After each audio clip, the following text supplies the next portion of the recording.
Hi, welcome to the Midtown Vineyard Podcast. We're so glad you've joined us online. For daily encouragement, events, service times, and more, check out our website and social media.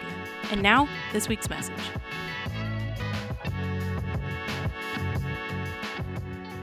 Sermons that were preached in the first century that somebody wrote down, they were transcribed and preserved for us. And each step of the way, each sermon in this series, this original first century sermon series, the speaker is telling folks who are following Jesus not to turn back to their old religion. These were people who were thinking of giving up on faith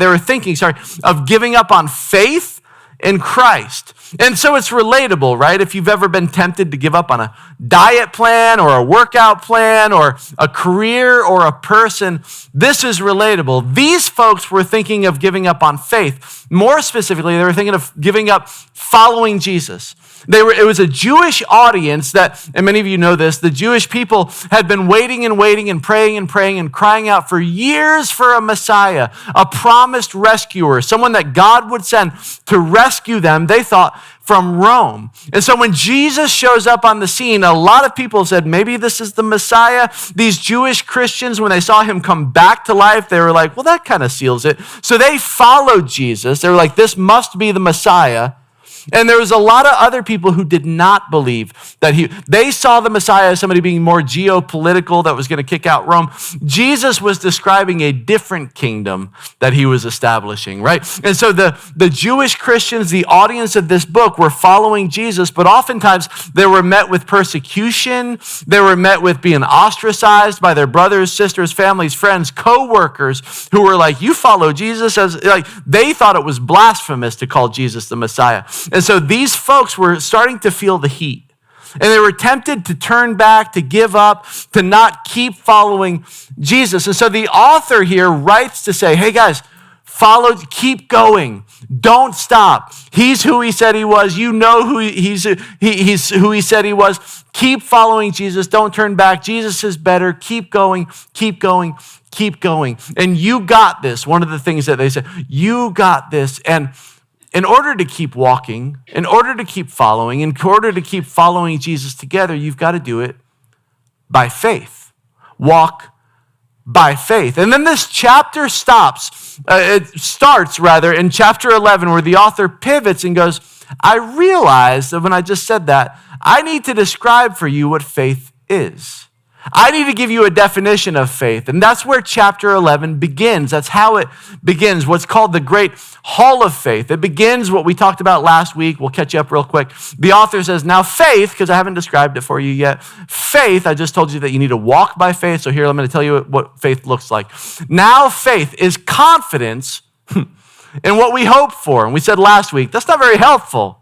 That's a little bit foggy, right? How can you have confidence in something that you only hope for? And he goes, hold on. I'm going to talk about that. I'm actually going to make it more foggy first. He goes, and assurance about what you do not see. You're like, all right, pause. How can I have assurance about something I can't see? How can I have confidence in something that I only hope for? Like, tangibility says I can touch this, and we do not yet see it, which means I can't touch it. Are you telling me that I should have the ability to touch something that I can't touch? And he goes, exactly, right? That's faith. Faith is, and we said this last week, faith is believing God enough to do what he says. Believing God enough. And sometimes the emphasis is on the enough. We see that, and we're going to see that all through chapter 11 here. Each of these stories that he uses to illustrate this, often these heroes were not so heroic. They just trusted him enough. They had one foot out over the line. Sometimes it's a 51-49 enough, but it's just enough. He goes, faith is trusting God enough to do what he says. Faith may not be knowing exactly what, but knowing who. And if you are with me, I don't know where we're going, we'll go there together. Faith is trusting God enough. And the author, he tries to set up this definition just in the first verse. He goes, faith is confidence in what we hope for, assurance about what we don't see. And then he realizes, he goes, okay, this isn't very helpful. Like a definition isn't going to help you. What's more important is maybe let's get away from the definition for a second. If you want to know what faith is, watch what it does. If you want to know what faith is, watch what it does. And that sets him up for some stories he's going to tell. That's verse 2. So if you're moving on through this chapter, the pivot between 1 and 3 is 2. He says, this is what the ancients were commended for. I'm going to start telling you some stories. We're going to learn some stories, read some stories about the great heroic hall of faith from the Old Testament that he's going to highlight each of these stories, people who acted out what faith is. He goes, I can't give you a definition. I have to give you a story. And then he pauses for a second and he goes, what story should I start with? Because where do you start? He's like, should I tell him about Abraham, this guy who was an inch away from extinction but trusted God anyway? There's going to be ladies in the audience. I should talk about Sarah. Sarah is one who, despite the fact that she was given a promise about having a child, she knew that she was past childbearing years, and yet she walked in faith. Which story should I tell? Oh, there's so many. And then he goes, he ends up telling 19 stories. In this whole chapter, he goes, I know where I'm going to start. And rather than beginning with Adam and Eve, rather than beginning with Cain or Abel, rather than Moses or Abraham, he starts, this is brilliant, he starts with creation. Creation itself as a character. Verse 3, by faith we understand that the universe was formed at God's command, so that what is seen was not made, now you got to get all the words right here, was not made by, I'm already messing it up. So what is seen was not made out of what was visible. Now, before we talk about what that means, because there's a very specific meaning for our lives today, the application with this verse, I want to ask you a question, and it's this. Have you ever looked at a situation, because I think this is who the author is writing to, have you ever looked at a situation before and concluded that there was no future because you couldn't see one? There's just this is just unsavable. Maybe it was your marriage, maybe it's your finances, maybe it's your health, maybe it's a relationship, maybe it's a child, maybe it's your faith. You looked at all the available evidence. You went, I've looked at this every way I can look at it. I've seen all the visible facts. I've looked at everything I could see to measure. And it's not that I haven't looked around. It's that I've simply concluded I do not see a way forward. I do not see a path forward. I don't like the options. That's not what you're saying. It's not, this is difficult. That's not what you're saying. I genuinely just simply do not see a path forward. The writer of Hebrews would say something fascinating, that maybe the problem is not that there is no future.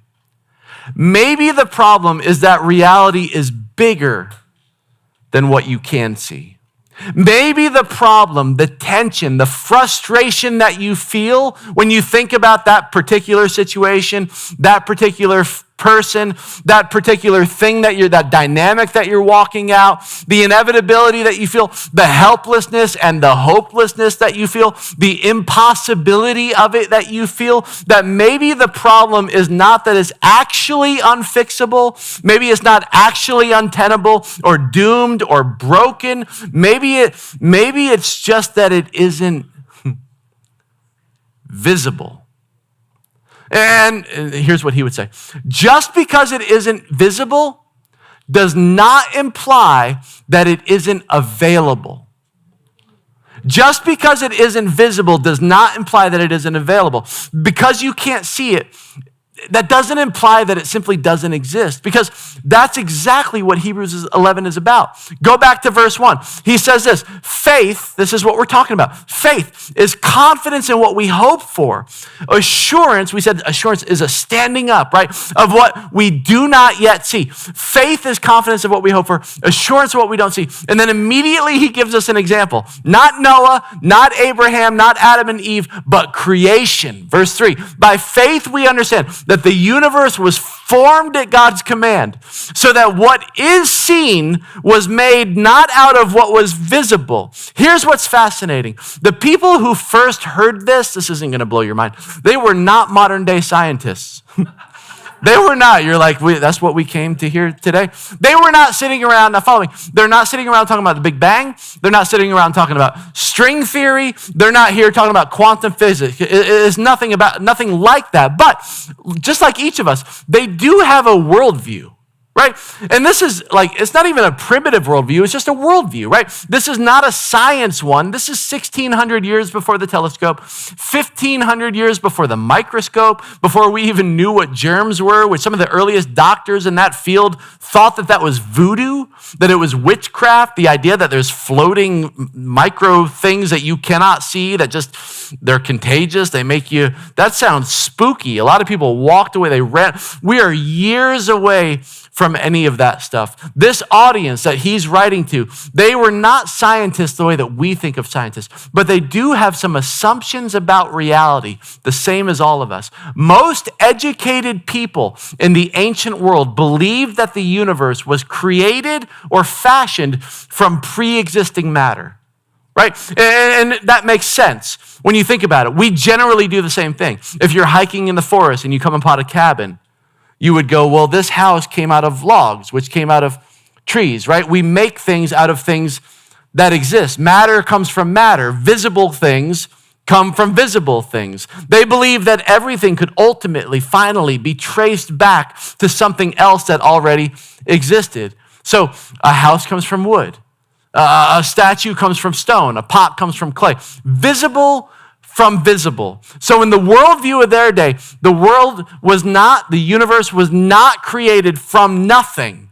It was created from something. It's impossible to imagine something being created from nothing. No. The universe that we see and experience and observe, it was organized by something or someone, or maybe it came into existence as an after effect of something or someone, maybe the gods, maybe through battle, maybe through intentionality, but certainly not something from nothing. In the ancient world is replete with examples of this. There were creation myths everywhere. You've heard some of these. The Egyptians had creation stories. The Babylonians had creation stories. Everybody had a creation story. And almost all of them, this is no joke, almost all of them involve gods getting in battles with each other and accidentally making human beings as a result of that, right? The Babylonians, you may know this, the Babylonians have a creation story. They have one in a text called, and maybe you know this too, Enuma Elish, which some of the younger crowd was like, is that Billie Eilish's cousin? No, this is a text, an old text, right, where there's this story about some gods that existed at the beginning of the time. Two of them are named Apsu, this is the water god, and Tiamat, who's the saltwater god. And the younger gods become so noisy that these two get together to destroy them, and they unite, and then one of them gets destroyed, and then there's this whole battle, and then the accident afterward is like Earth and all the descendants, and you're like, what? Like, how does that? But it's just an idea that, like, human beings, there was no intentionality, right? We were just kind of the after effect, the consequence of gods getting mad at each other. There's a Canaanite story. Some of you guys might know this. In the Old Testament, remember the Canaanites, Israel's neighbors? They have a story that incorporates the same worldview, the same idea, the same dynamic.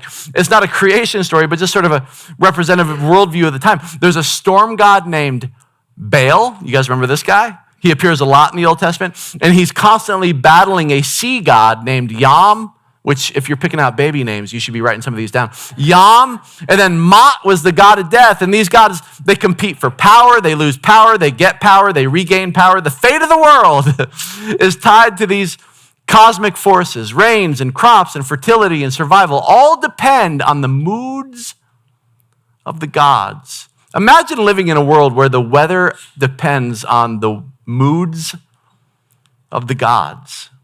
It's just kind of this ongoing thing. Human beings were not special. They were just caught up in it, right? The Greeks had a worldview, a creation myth. They begin with chaos, the world and universe and galaxies. They're just sort of swirling and brewing at all times, this really kind of volatile thing that is just out there spiraling, and then a primordial being named Gaia, the earth god, and Uranus, the sky god, they come together. Things become increasingly violent. One is overthrown by a son named Cronus. Cronus is overthrown by his son Zeus. I realize this is starting to sound like a Marvel movie. And the universe is shaped through successive generations of divine conflict, and human beings are just a spill off of that.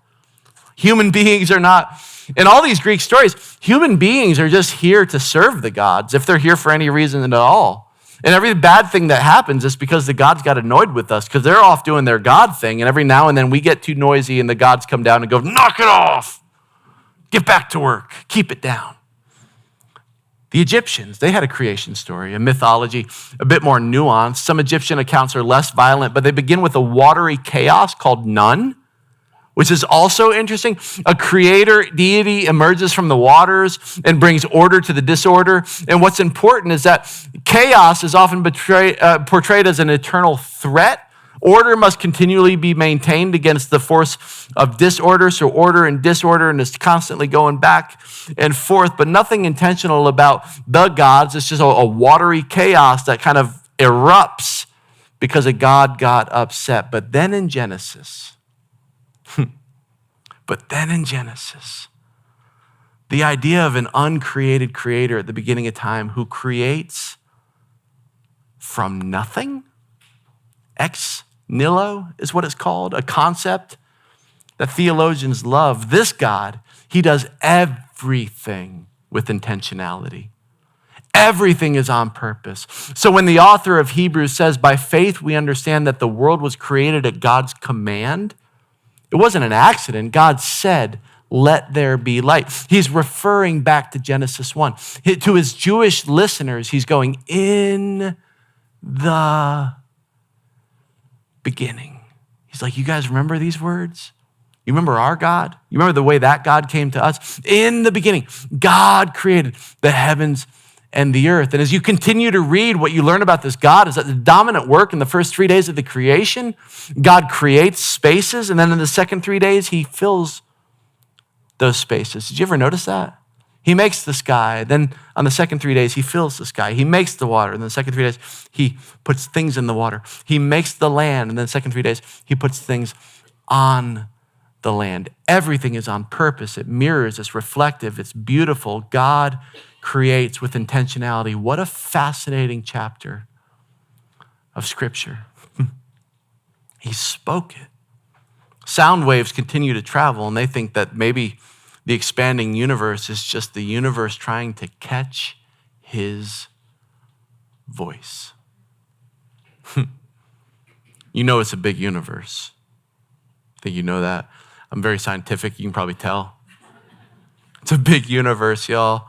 The end. Scientists, this is interesting. Scientists generally agree that our universe has somewhere around 100 billion galaxies. Did you know this? I can't even think that high of a number. Scientists are like, yeah, there's about 100 billion galaxies in our universe. And I'm like, oh, someone counted. 100 billion galaxies. And the estimate, the general estimate, is that each one of these galaxies has somewhere around 100 billion suns. So just like we have a sun, there's about 100 billion suns out there. And they believe that each of those suns has at least 100 billion stars around it. And now they're estimating that our galaxy alone has at least 100 billion black holes.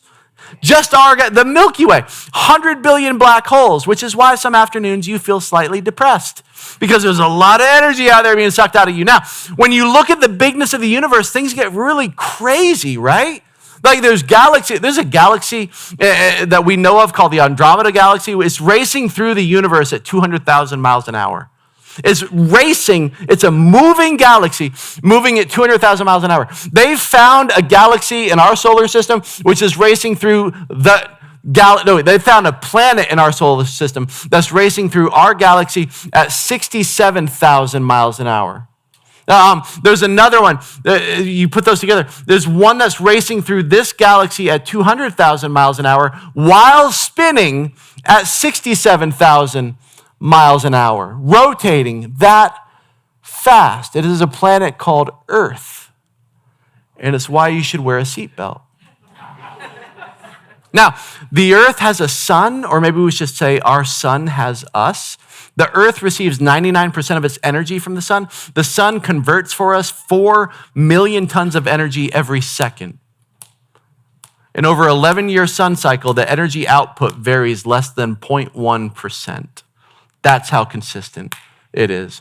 All of this at a distance of 93 million miles. 92 million miles away, no life on planet Earth.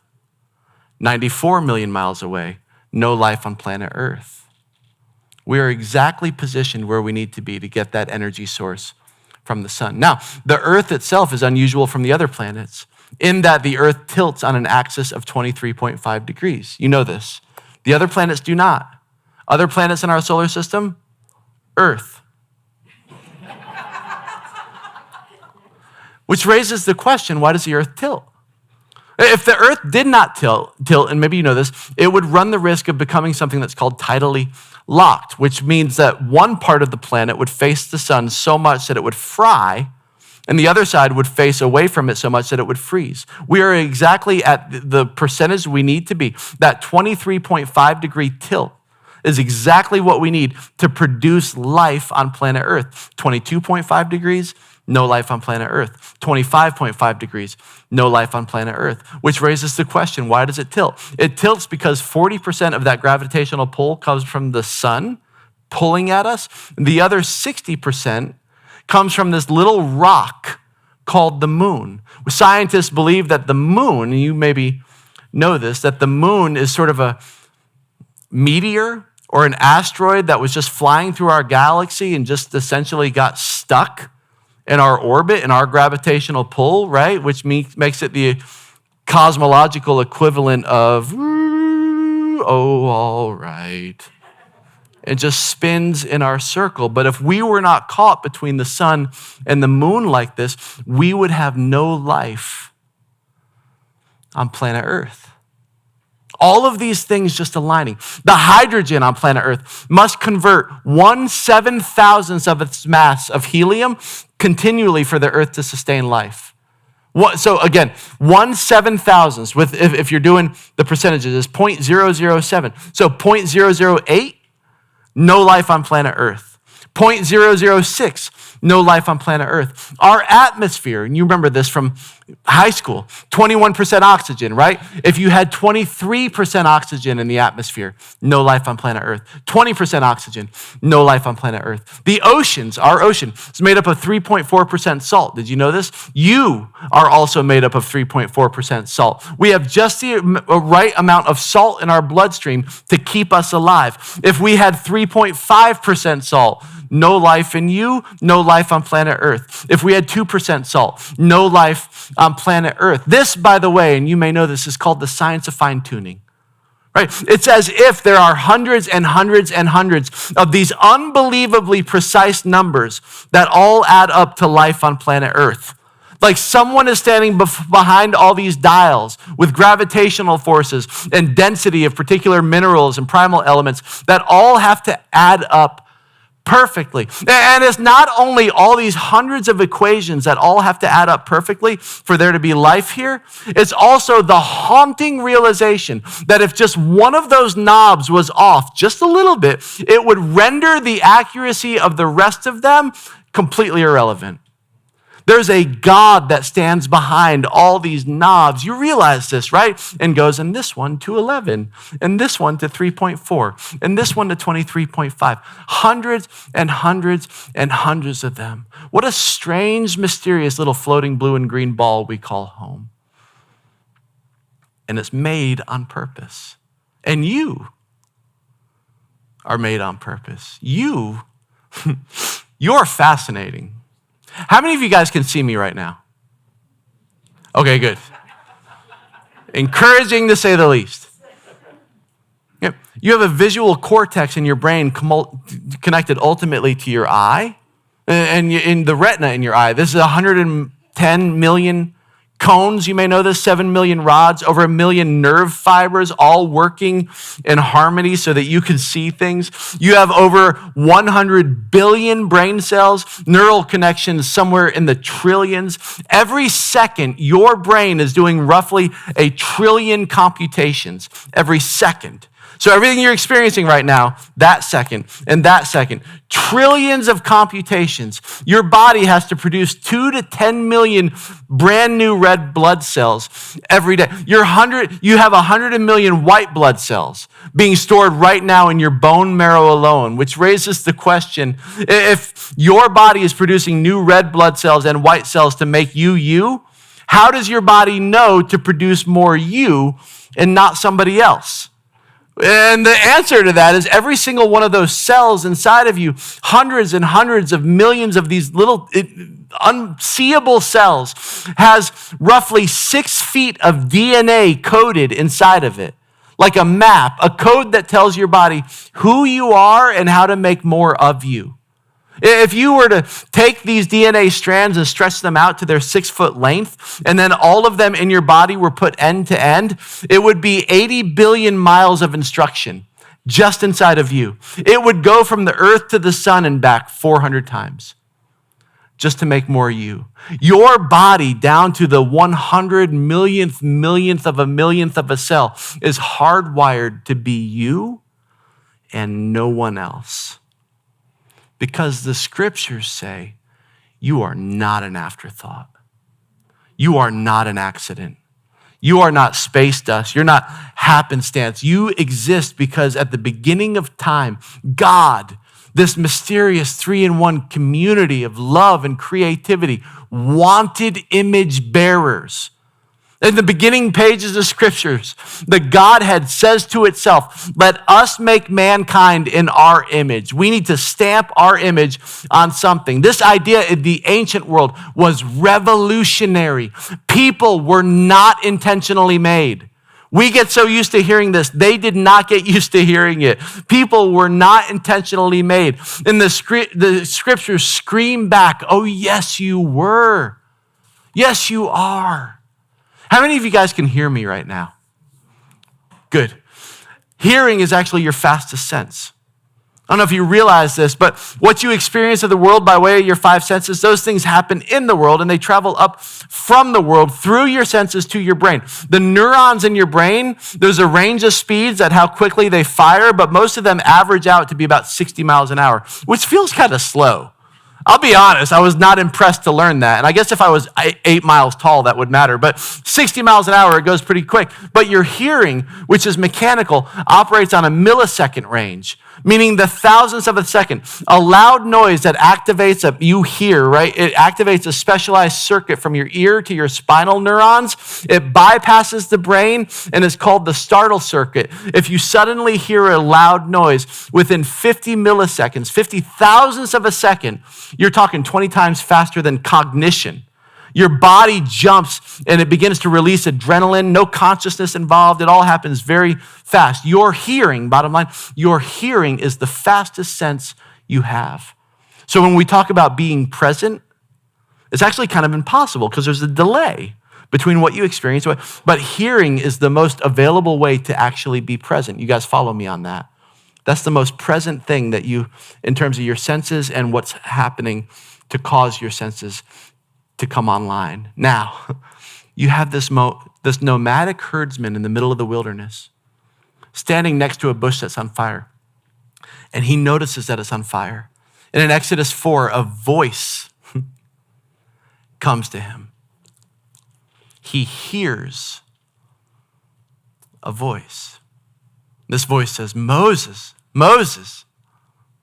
And he responds as any of us would, here I am. Like, where am I going? Here I am. And the voice says, don't come any closer. Where you're standing is holy. This moment is sacred. God is in your midst. And I love this. Moses hid his face because he was afraid to look at the divine. When this God, the God who made everything, who intentionally designed everything, who actively wants to be involved with his creation, the way that he shows he wants to actively be involved with his creation, he doesn't come down to Moses in bodily form. He uses a fire to get his attention, but then he what? Speaks. And this nomadic herdsman hears. We're told in the scriptures that faith comes by hearing, and hearing by the word of God, a God who speaks the world into existence, a God whose breath made a sandcastle in Genesis 1 come to life. A God who said, let us make man in our image. A God who breathed on the blank canvas, 1 Timothy, and it filled with words. A God who gets Moses' attention through a burning bush and then speaks to him about who he is. Later in the story, Moses, he's like, listen, nobody's going to believe me if I don't know your name. What is your name, by the way? You remember what God says back? I am who I am. In the Hebrew language, this is essentially 4 letters. We've talked about it before. Yod, Hey, Va, Hey. Many ancient rabbis believe it's the sound of breathing. Yod, Hey, Va, Hey. Is the name of God the sound of breathing? Now, the consensus among many modern scholars is that this is sort of a verbal form, like this name of God. God tells Moses, my name is I am, because God simply is. There never was a time he didn't exist. There will never be a time he doesn't exist. I am present. I am future. I am past. Like I am completely independent. I rely on nothing for life or existence. I don't need anybody. I don't need anything. I am life itself. Life is only in me. I am eternal and unchanging. There is no past or future tense in my divine vocabulary. There is only present. And when I appear to human beings, I am so present that the only way I can accommodate your limited horizons is to use sound, right? Because I am outside of your existence. My mere name is both an announcement and an introduction. It announces my presence and it invites you to know me by experience, but only in the present. In fact, the most present I can be on your limited time frame is to appear to you through sound because I created your hearing. I am. Years later, Jesus is standing outside the Mount of Olives after teaching in the temple courts and freeing a woman who's been caught in the act of adultery. He's got these questions around him by religious leaders asking about his identity, and he responds to the interrogators with the words of Moses, or God to Moses. He says, very truly I tell you, before Abraham was, I am. What the writer of Hebrews is here saying is something quite astonishing. And for the world they lived in, this is quite revolutionary. He says, by faith we understand that the universe was formed at God's command, that nothing is accidental, that there is design and planning and intentionality and closeness and intimacy. By faith we understand that what is seen was made from what was visible. By faith we understand that what is seen was not made from what was visible. What the author of Hebrews is here saying is the deepest reality is not visible. The deepest reality isn't material. The deepest reality isn't what your eyes can see. The writer here, he's not trying to teach physics. He's trying to teach vision.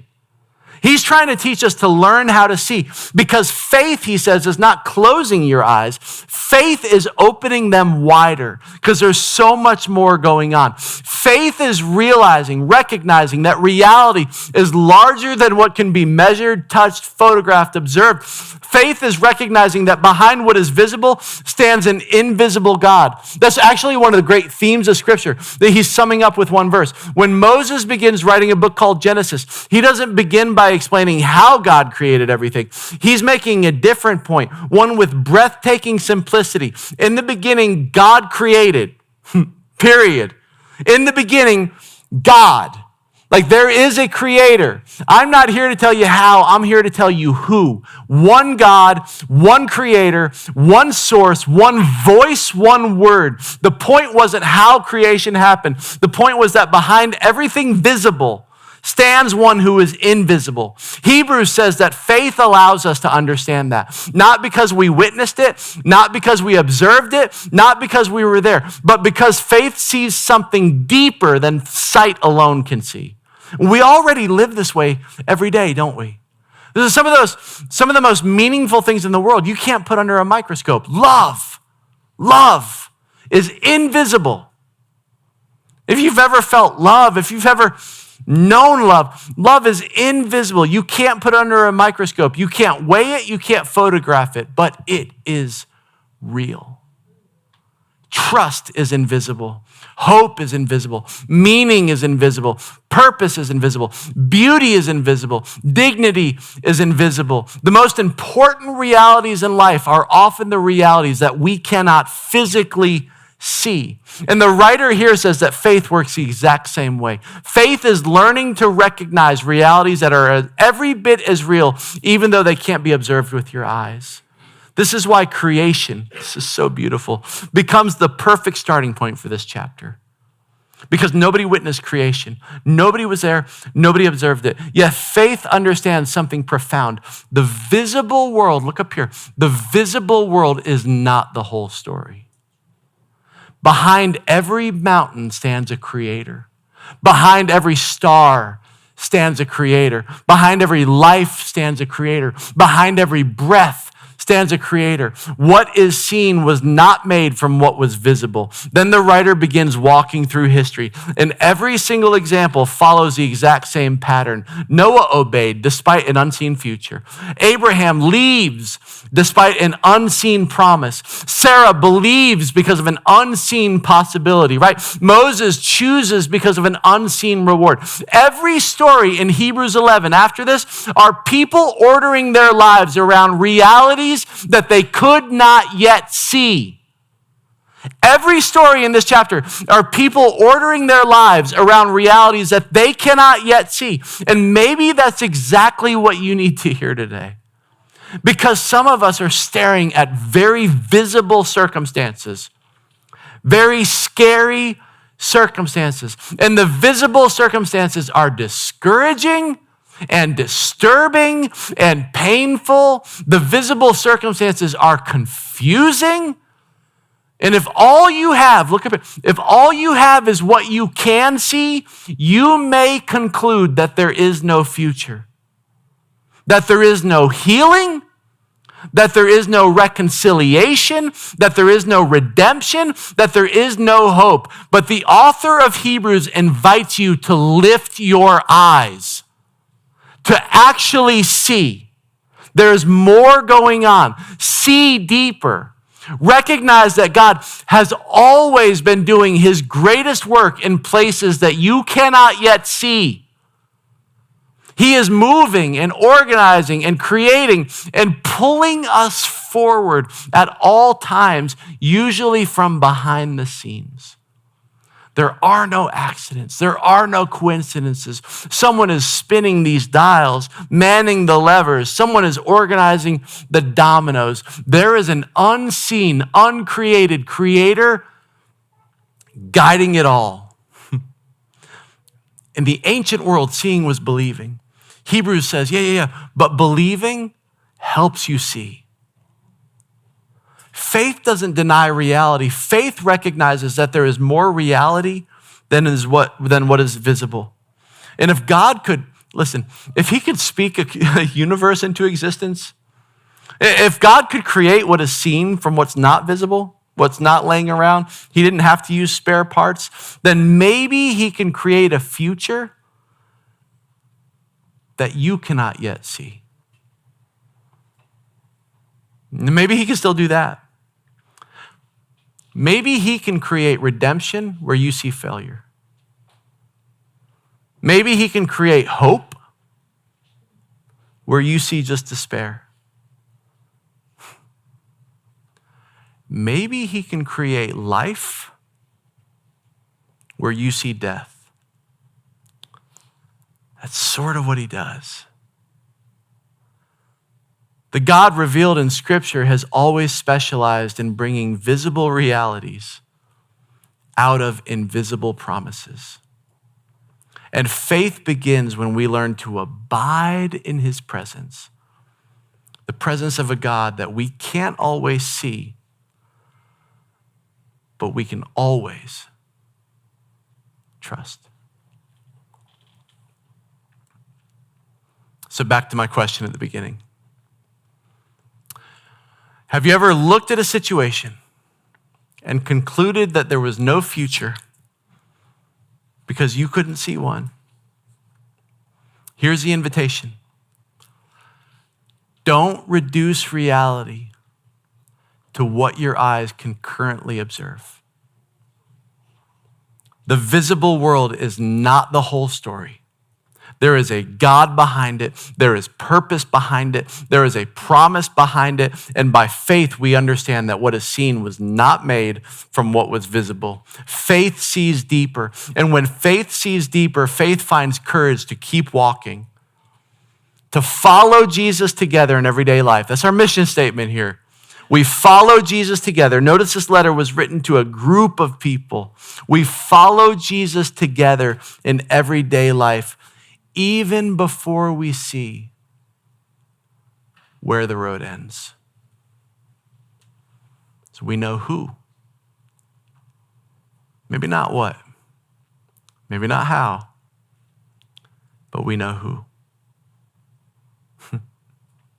So Jesus, thank you that the visible world is not the whole story.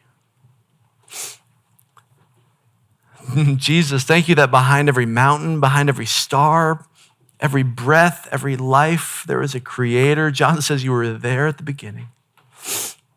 And thank you that you are not distant. We are not an afterthought.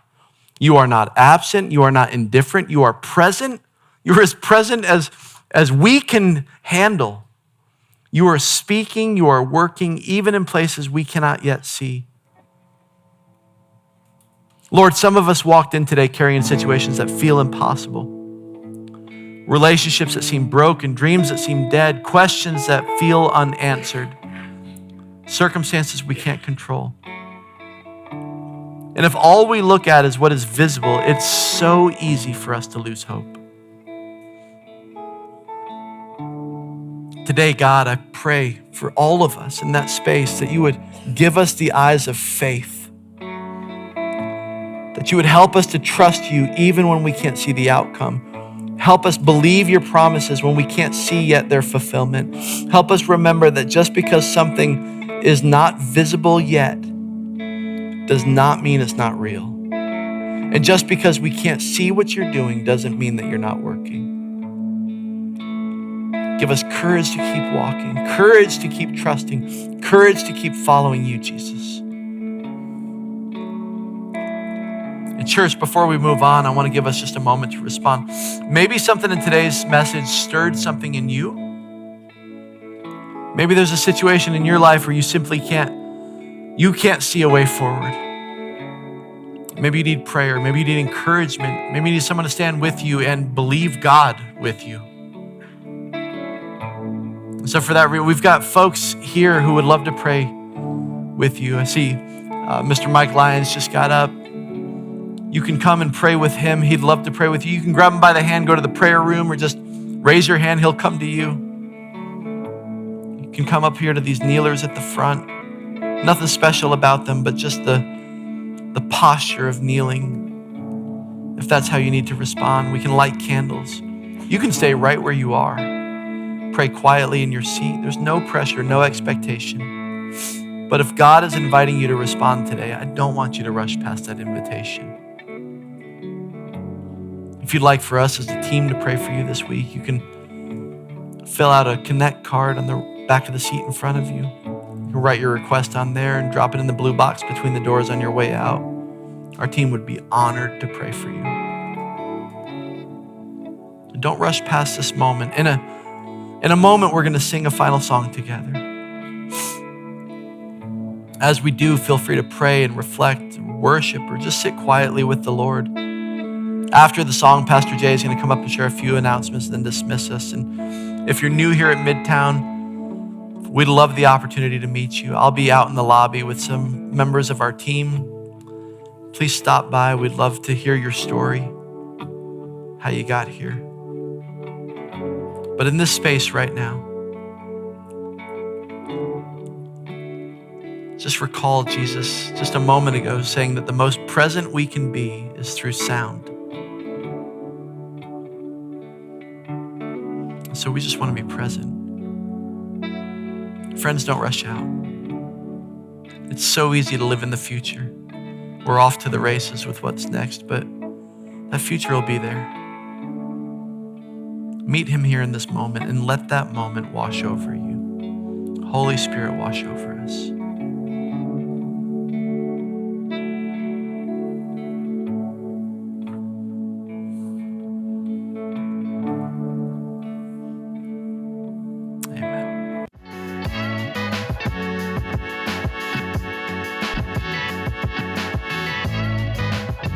Thank you again for joining us online. We hope you enjoyed the message. To connect with us, you can follow us on Instagram or Facebook. For more information on who we are, check out our website, midtownvineyardchurch.com. We'd love to hear from you. Make sure you leave us a review or drop us a comment. Until next time, have a great day.